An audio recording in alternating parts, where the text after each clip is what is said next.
নমস্কাৰ পোনপ্ৰথমে আপোনালোক সকলোকে অনু একাডেমীলৈ স্বাগতম জনাইছো আমি আলোচনা কৰি আছিলো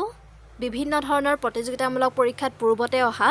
লগতে অহাৰ খুবই সম্ভাৱনা থকা ইণ্ডিয়ান পলিটি অৰ্থাৎ ভাৰতীয় ৰাজনীতিৰ কিছুমান গুৰুত্বপূৰ্ণ বিষয় এইটো হৈছে ইয়াৰ পাৰ্ট 10 আপোনালোকে যদি ইয়াৰ আগৰ ভিডিঅ' কেইটা চোৱা নাই এবাৰ চাই ল'ব যথেষ্ট উপকৃত হ'ব কিয়নো আমি যিসমূহ প্ৰশ্ন আলোচনা কৰিছো এই প্ৰশ্নসমূহ কোনোবা নহয় কোনোবা এটা পৰীক্ষাত আহি যোৱা প্ৰশ্ন গতিকে আমাৰ বাবে আগন্তুক পৰীক্ষাসমূহৰ বাবে এই প্ৰশ্নসমূহ অতিকে গুৰুত্বপূৰ্ণ যদি চোৱা নাই আগৰ ভিডিঅ' কেইটা এবাৰ চাই ল'ব গতিকে পলম নকৰি বলক আজিৰ মূল বিষয়লৈ আগবাঢ়ো প্ৰথমটি প্ৰশ্ন the power to create new states rests with the অৰ্থাৎ নতুন ৰাজ্য এখন গঠন কৰি উলিওৱাৰ ক্ষমতা কাৰ হাতত নিহিত কৰা হয় option A the parliament Option B, the President. Option C, the Council of Ministers. Option D, States Reorganization Commission. আৰু ইয়াৰ শুদ্ধ উত্তৰটো হ'ব Option A, the Parliament. ভাৰতবৰ্ষৰ সংসদৰ হাতত এইটো ক্ষমতা আছে যে সংসদে নতুন এখন ৰাজ্যৰ কল্পনা কৰিব পাৰে ভাৰতীয় সংবিধানৰ 3 নং আৰ্টিকুলত 3 নং অনুচ্ছেদত আৰ্টিকল 3 উল্লেখ আছে যে সংসদে পাৰ্লিয়ামেন্টে নতুন ৰাজ্য গঠন কৰিব পাৰে বা ভাৰতত থকা কোনো ৰাজ্যৰ এলেকা সীমা বা নাম সলনি কৰিব পাৰে গতিকে শুদ্ধ উত্তৰটো হ'ব অপচন এ দা পাৰ্লিয়ামেন্ট পৰৱৰ্তী প্ৰশ্নলৈ আগবাঢ়িছো দ্বিতীয় প্ৰশ্ন which article of the Constitution of India safeguards one's right to marry the person of one's choice অৰ্থাৎ ভাৰতৰ সংবিধানৰ কোনটো অনুচ্ছেদে নিজৰ পছন্দৰ ব্যক্তিজনৰ লগত বিবাহ পাশত আবদ্ধ হোৱাৰ অধিকাৰক সুৰক্ষিত কৰে অৰ্থাৎ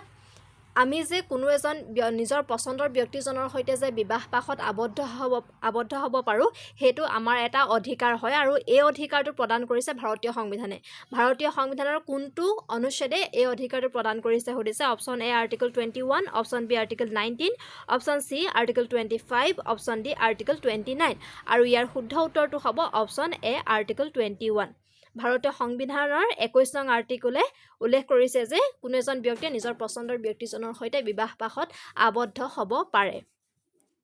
গতিকে শুদ্ধ উত্তৰটো হ'ব অপচন এ পৰৱৰ্তী প্ৰশ্নলৈ আগবাঢ়িছো Sikkim was made an integral part of India under the কোনটো সংশোধনৰ দ্বাৰা ছিকিমক ভাৰতৰ অবিচ্ছেদ্য অংগ হিচাপে গঢ়ি তোলা হৈছিল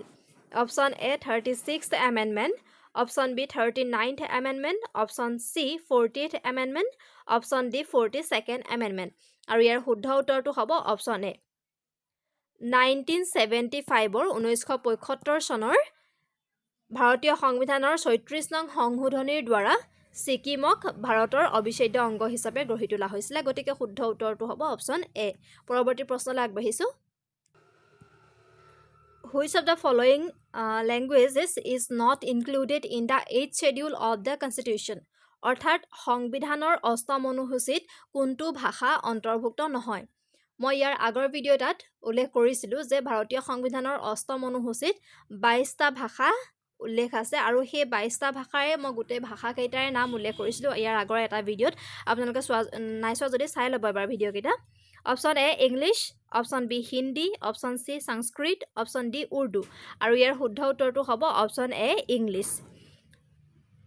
ভাৰতীয় সংবিধানৰ অষ্টম অনুসূচীত ইংৰাজী ভাষাটো অন্তৰ্ভুক্ত নহয় বাকি হিন্দী সংস্কৃত উৰ্দু এইকেইটা ভাষা অষ্টম অনুসূচীত আছে গতিকে শুদ্ধ উত্তৰটো হ'ব Option A পৰৱৰ্তী প্ৰশ্নলৈ আগবাঢ়িছো The 9th schedule was introduced in the Constitution of India during the Prime Ministership of অৰ্থাৎ কোনজন প্ৰধানমন্ত্ৰীৰ সময়ত ভাৰতৰ সংবিধানত নৱম অনুসূচীটো প্ৰৱৰ্তন কৰা হৈছিল option A Jawaharlal Nehru option B Lal Bahadur Shastri option C Indira Gandhi option D Morarji Desai আমি যদি চাওঁ ভাৰতীয় সংবিধানত 9th schedule নৱম অনুসূচীটো 1951ত অন্তৰ্ভুক্ত কৰা হৈছিল আৰু সেই সময়ত ভাৰতৰ প্ৰধানমন্ত্ৰী আছিল পণ্ডিত জৱাহৰলাল নেহৰু গতিকে শুদ্ধ উত্তৰটো হ'ব অপচন এ পৰৱৰ্তী প্ৰশ্নলৈ আগবাঢ়িছো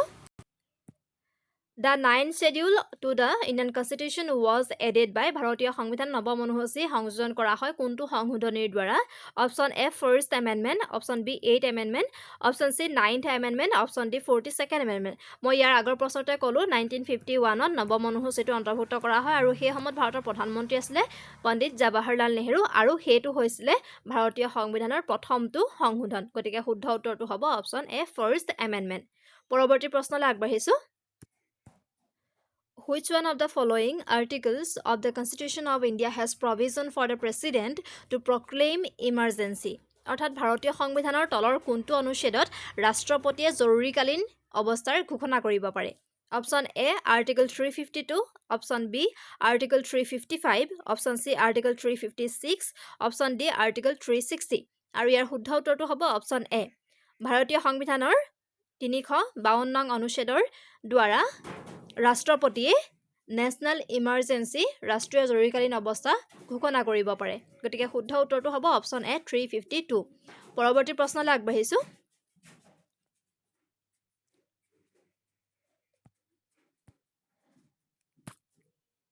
The method of constitutional amendment is provided in